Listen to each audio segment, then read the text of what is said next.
That brings us to perhaps the most interesting Nietzschean passage mentioning freedom, from chapter 8 of Twilight of the Idols, a passage on Goethe. It bears quoting at some length. This is section 49. Goethe, not a German event but a European one, a magnificent attempt to overcome the 18th century by returning to nature, by coming towards the naturalness of the Renaissance, a type of self-overcoming on the part of that century. He made use of history, science, antiquity, and Spinoza too, but above all, he made use of practical activity. He did not remove himself from life, he put himself squarely in the middle of it. He did not despair, and he took as much as he could on himself, to himself, in himself. What he wanted was totality. He fought against the separation of reason, sensibility, feeling, will, preached in the most forbiddingly scholastic way by Kant, Goethe's antipode. He disciplined himself to wholeness, he created himself. In the middle of an age inclined to unreality, Goethe was a convinced realist. He said yes to everything relating to him. His greatest experience was that of the most real thing that went by the name of Napoleon. Goethe conceived of a strong, highly educated, self-respecting human being, skilled in all things physical, and able to keep himself in check, who could dare to allow himself the entire expanse and wealth of naturalness, who is strong enough for this freedom. A spirit like this who has become free stands in the middle of the world with a cheerful and trusting fatalism, in the belief that everything is redeemed and affirmed in the whole. He does not negate any more. But a belief like this is the highest of all possible beliefs. I have christened it with the name Dionysus. There are two striking motifs in this passage. First, the emphasis on an ideal of naturalism and realism, which is explicitly associated with Napoleon. And secondly, the equation of commitment to this ideal with freedom, but also an attitude of fatalism and ultimately Dionysus. So how are we to understand these motifs and their relation to each other?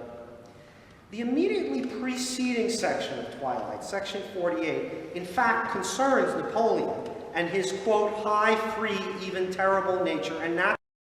Indeed, Napoleon is declared by Nietzsche to be a piece of return to nature, as I understand it. Exactly the return Nietzsche also attributes to Goethe.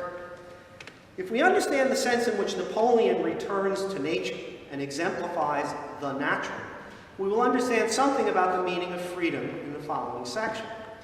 Now, Napoleon's return to nature in section 48 is explicitly contrasted with Rousseau's conception of man's natural state, which Nietzsche deems the idealistic fantasies of the rabble, meaning in particular their doctrine of equality. No poison is more poisonous than this, says Nietzsche, and section 48 concludes that, quote, only one person perceived it, this event of the 18th century, correctly, with disgust, namely Goethe. Since this freedom, for which Goethe is strong enough, is equated with the entire expanse and wealth of naturalness, of which Napoleon is the exemplar, it would seem to follow that the freedom of a Goethe is in part an acceptance of the reality of the natural inequality between people, and a renunciation of the Rousseauian illusions about what persons are like in a truly natural state. But Goethe's kind of freedom, his becoming free, as Nietzsche puts it, is also explicitly equated with an attitude of, quote, cheering and trusting fatalism, which in turn is equated with the Dionysian attitude that is clearly recognizable as amor fati, that is, acceptance and affirmation of the way things really are, rather than falling prey to the fantasies of the idealist and rabble rolled into one, namely Rousseau. To be free in this sense, then, is to be free of the wish that reality be other than it is, that is, unequal, terrible, and cruel, as Napoleon himself, of course, was. It is not, however, to be a free agent as conceived by Kant or Hume, or as far as I can tell by any other major figure in the philosophical tradition. Nietzsche would rather persuade select readers to the fatalism of a Goethe by co-opting the language of freedom itself to commend to them an attitude that is premised on its denial in the most profound sense, a denial of the Enlightenment ideal that men, through free will and their rational capacities, can all become equal. Like the illiberal idea that der freie Mensch is Krieger, that the free man is a warrior, or that to be free is to be big, brave, and indifferent to suffering. This key passage from Twilight persuasively redefines freedom in the service of Nietzschean values.